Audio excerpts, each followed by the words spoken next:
pais que me perdoem, às vezes o pai e a mãe não entendem muito bem qual é o trabalho do evangelizador infantil. E a gente viveu muitas vezes, naquela época a evangelização era de tarde, os pais deixavam as crianças na evangelização, e ao invés de ficarem dentro da casa espírita, eles iam para o shopping, porque era lá, você ficava 2 horas, 2h30 com a criança, era o tempo do pai e a mãe resolver os problemas. E depois voltava para buscar a criança, como faz na creche, como faz, né, na escola formal e tudo mais. E a criança não entende muito isso. Por que ela não pode estar no shopping? Por que ela não pode estar lá se divertindo, brincando? Tem que ficar dentro da casa espírita, ouvindo às vezes coisas que ele não concorda, coisas que ele não entende, etc, etc. E o pai e a mãe vão para o shopping.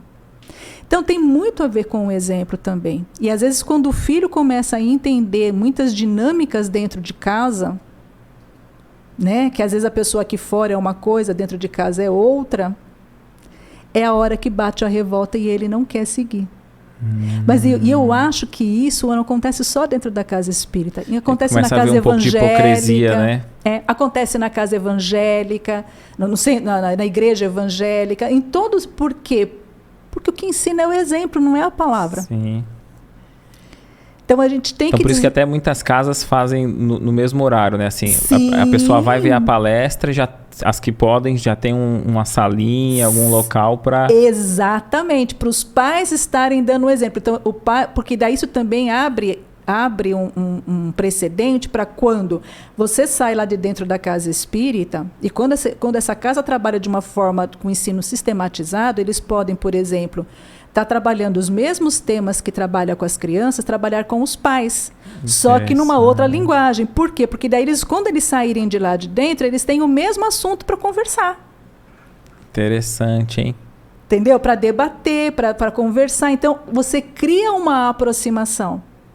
E quando a criança vê a dedicação do pai, automaticamente, é claro que a gente não vai dar 100% disso. Sim. Infelizmente, eu tive experiências, por exemplo, de que eram crianças criança maravilhosa, e quando chegou na juventude, teve envolvimentos com drogas, teve uma série de problemas, e a gente jamais poderia pensar que aquela criança ia passar por tudo aquilo. Ia ter aquele destino. Mas também não dá para saber se... Não tem bolinha de cristal. E saber se não tivesse tido essa educação, se não teria sido pior, né? Exatamente. Às vezes amenizou. Ainda tá ruim, mas às vezes já até amenizou. Tá ruim, mas tá bom. É isso mesmo. Tá ruim, mas tá bom. É isso mesmo, porque chega uma hora, mesmo que a pessoa se desvie, entre aspas, do caminho, ela tem o seu destino, as suas dores, os seus erros. Quer viver as suas experiências, as suas experiências e tudo mais. Se ela tem uma boa base, o que acontece? Um dia, na hora que a porca torce o rabo, na hora que aperta, que ele não tem para onde sair, a ficha cai.